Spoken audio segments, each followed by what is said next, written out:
You can sometimes buy a private island for less than the price of a normal house. And for 1 second, it feels like you found the cheat code for life.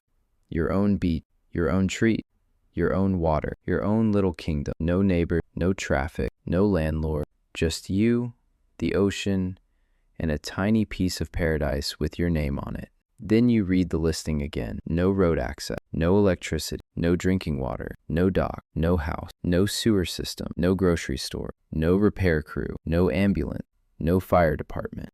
And suddenly, the cheap island starts looking very expensive. Because you did not buy paradise. You bought a tiny country that you now have to build yourself. You have to power it, you have to protect it, you have to supply it, you have to repair it. And when something breaks, you have to rescue yourself. That is the trap hidden inside the private island dream. The island may cost $100,000, but owning it can cost millions. Not because the land is magical, because everything normal land gets for free must be brought across water. On the mainland, a road is just there. On an island, the road ends before your property begins. On the mainland, power comes from a line. On an island, power comes from your own machines. On the mainland, water comes from a pipe. On an island, water comes from tanks, filters, wells, rain, or expensive equipment. On the mainland, trash disappears once a week. On an island, trash waits until you pay a boat to remove it. This is why the purchase price is only the cover chart. The real bill starts after you own it. So imagine you find the perfect listing, a small private island for sale. Asking price, $100,000.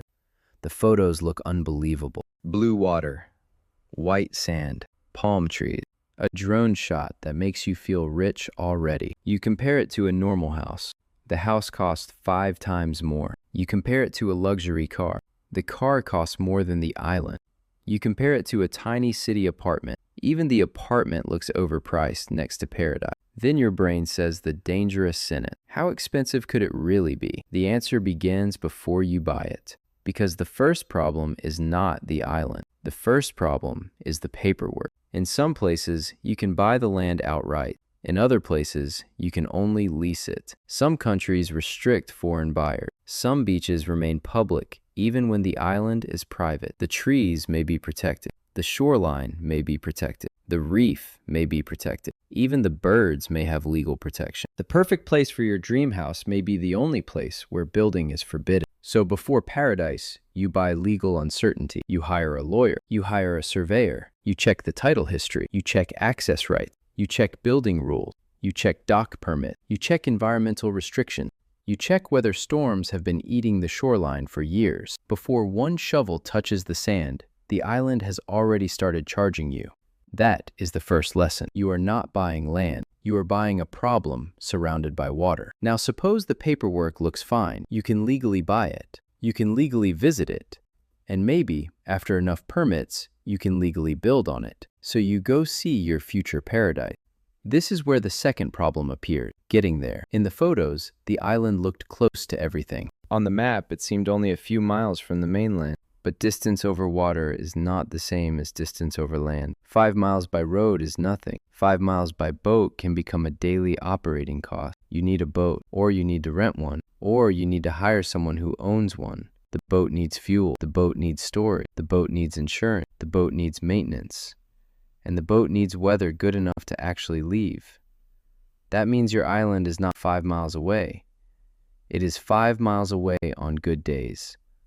On bad days, it might as well be on another planet. This changes the cost of everything. Every board must arrive by boat. Every bag of cement must arrive by boat.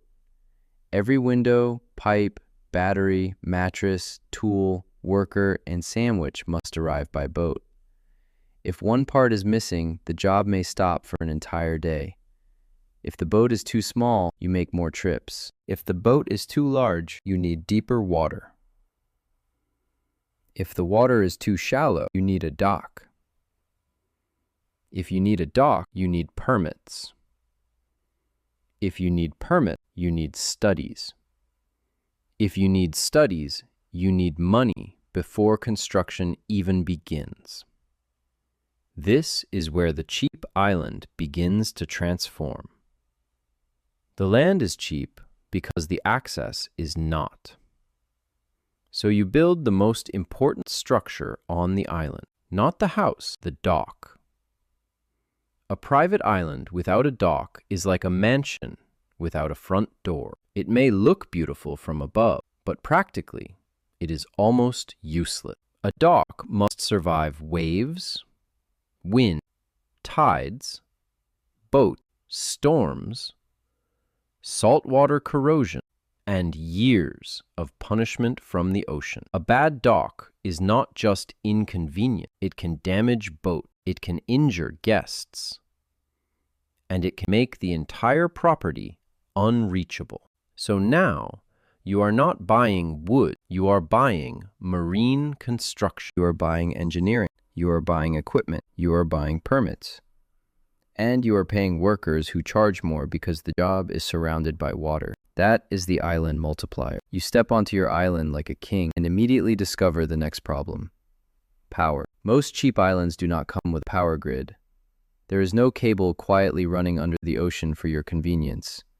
If you want lights, you must create electricity. If you want refrigeration, you must create electricity. If you want tools, pumps, internet, or air conditioning, you must create electricity. The simple answer is a generator. Generators are loud. Generators drink fuel. Generators need maintenance. And generators break at the worst possible time. So you think bigger: solar panels, batteries, inverters, backup generators, lightning protection, spare parts, fuel storage, and someone who understands why the lights went out at midnight. Suddenly, your peaceful island has become an off-grid energy project. And this is only electricity. Next comes water. The island is surrounded by water, which is the cruelest joke in the entire story, because almost none of it is drinkable. If the island has a well, you test it. If the well is salty, polluted, seasonal, or unreliable, you need another solution. Rainwater collection can work until the dry season arrives. Water tanks can help until they are empty. Filters can help until they need replacement. Desalination can help, but it needs power, pumps, membranes, filters, and maintenance. The ocean gives you unlimited water, then charges you to make it useful. Now you have power and water. So you ask the next uncomfortable question: where does everything go? Toilets do not become simpler because the view is beautiful. Wastewater needs septic system treatment, drainage, maintenance, and environmental approval. A mistake here is not just disgusting. It can contaminate groundwater, it can damage reef, it can violate permit, and it can make the island almost impossible to develop. So your paradise now needs a sanitation plan, then a trash plan, then an emergency plan, then an insurance plan, then a maintenance plan. A private island also needs communication. If the cell signal is weak, you need satellite internet. If satellite equipment fails, every problem becomes harder to solve. The island also needs security. Empty paradise can attract trespassers, thieves, and curious strangers. Then comes storm. One storm can hit the dock, roof, solar panels, boats, and shoreline at the same time. Then comes staff. Someone must check the island when you are not there. Then you consider renting it to guests. But renting turns your escape into a remote hotel. Guests expect clean water, working toilets, cold food, Wi-Fi, safe boats, and perfect views. If one system fails, the fantasy becomes a refund. Every system has two prices: the price to build it and the price to keep it alive.